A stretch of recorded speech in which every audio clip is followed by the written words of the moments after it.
coma for 43 years. Or at least that's how it felt. You see, up until that age, I was this extremely risk-averse, follow-the-script corporate guy. I firmly believe, probably like many of us do, that, hey, as long as you work hard and you have a good plan, you'll be successful in life. So that's what I did. I followed the script. You probably know the script, right? Get your education, check. Get a good job, check. Get married and have a family, check. Buy a house, check. Climb the corporate ladder, check, check, check, check, check, check, until finally, at the age of 65, you get to slow down, relax, and enjoy life. Well, there I was at the age of 43, and I'd already done everything on that list. Well, except retire and maybe have a midlife crisis where I buy a sports car I can't afford, but did I feel successful? Not really. I mean, I had the job, I had the house, I had the family, I had this Excel spreadsheet that told me I was doing okay, but I don't know. Something was missing. And then, at the age of 43, for the first time ever in my life, I was laid off. Oh man, that one hurt. It felt like a massive failure to me. No, it felt like I was voted off corporate survivor. Only there was no grand prize, just a sad LinkedIn update and an existential crisis, but any way I looked at it, it was a massive failure. My whole identity was wrapped up in being that follow-the-script guy. Now, here I was, on the outside of that script, looking in. I started to doubt who I was, my abilities, my identity, failure. Looking back now, I can see that that layoff was actually a huge moment of serendipity, a twist that I never could have seen coming, but one that changed everything for me. So what happened after my layoff? Okay, before I answer that, let me ask you a question. Have you ever wondered, why does success often elude some of the smartest and hardest working people out there?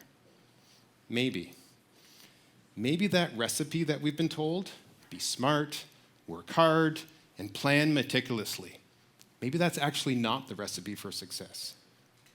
I bet you there are millions of smart and hardworking people out there who don't consider themselves successful. Maybe that's you. And what about planning? Don't even get me started there. Research shows that 70% of projects fail to deliver on their promises. 70%. I'm not talking half-baked projects being cooked up by two guys in a garage. This is corporate projects. They're being led by project managers. They got acronyms, they got PowerPoints, they got emails, and way too many meetings. 70% fail. All right, so if being smart and working hard and planning isn't the recipe for success, what are we missing?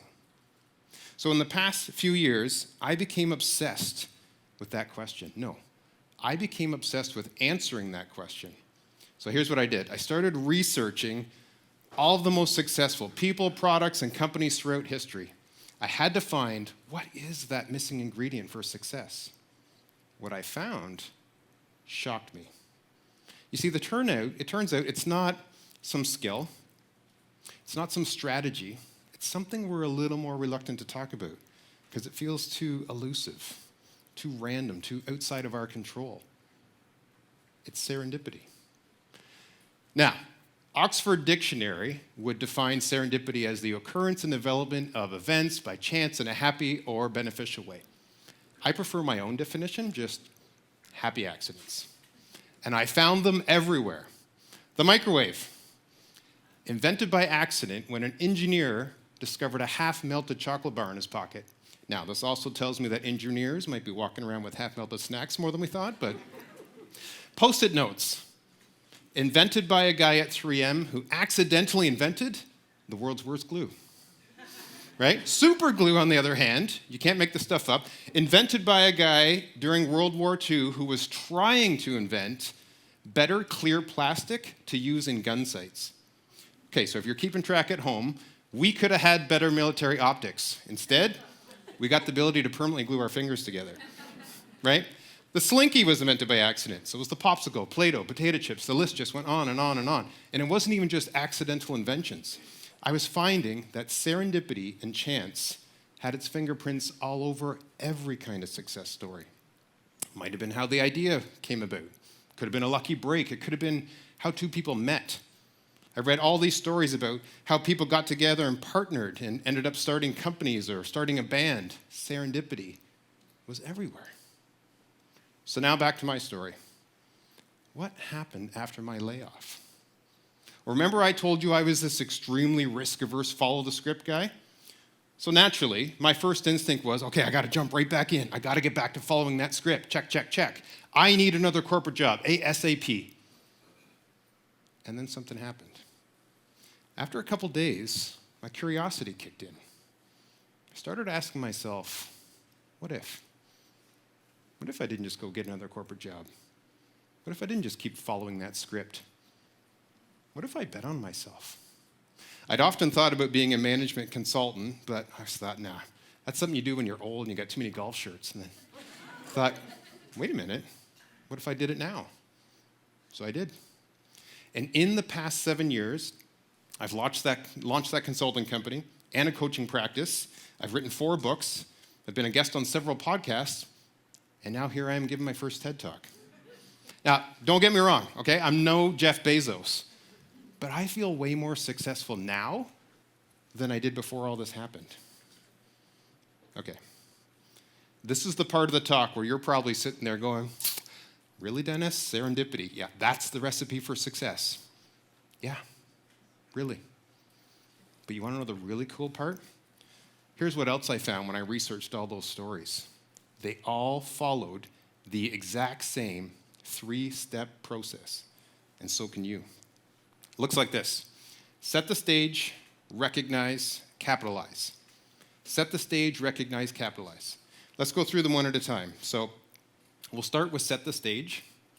I should probably preface this by saying, don't get me wrong, you can't control serendipity, but you can influence it. Or as I like to say, you can increase your luck surface area. How? Get outside your comfort zone. That's what it's about. Meet new people. Try new things, have new experiences, follow your curiosity, hone some new skills. For you, that could be as simple as just publishing that LinkedIn post you've been putting off. Or maybe it's writing that book, or launching that podcast. Maybe it's just having that conversation with somebody outside your network you might not normally talk to. Take Alexander Fleming, for example. That's the guy who accidentally discovered penicillin. He just loved to tinker around in his lab. AKA, try new things and be curious. Before serendipitously starting Spanx, that was a lot of S's, Sarah Blakely honed her sales skills and her resilience muscle by, get this, being a door-to-door fax machine salesperson. Talk about getting outside your comfort zone, right? She wasn't just sitting around waiting for new opportunities to come her way. She was out there actively creating new skills so she could recognize and capitalize on them when they came her way. So, that takes us to step 2. Recognize the opportunity. Sounds easy, right? No. Most people have amazing opportunities land right in their lap. We don't even see them. So how do you do that? How do you recognize an unplanned opportunity? A couple tips. First, pay attention to patterns. If the same ideas keep popping up over and over and over again in different conversations with different people, that could be a sign. Second tip, follow your curiosity. If an amazing idea lands in your lap and it lights you up, go for it. Tip number 3, do not discount detours. So many times we're so tunnel visioned on following the script, we don't even see an opportunity that comes our way because it's disguised as a distraction or a perceived failure, like in my case. So many people have amazing opportunities come their way and they don't even see them. Or worse, they do see them, but fear holds them back from going for it. So step 3, capitalize on the opportunity. In every single one of these stories, when the amazing opportunity landed in that person's lap, they didn't hesitate. They went for it, and so can you. When I look back at that risk-averse corporate guy from 7 years ago, I never could have imagined the journey I've been on. I call myself an accidental solopreneur because I didn't plan to go down this road. It all happened when life threw me an unexpected opportunity.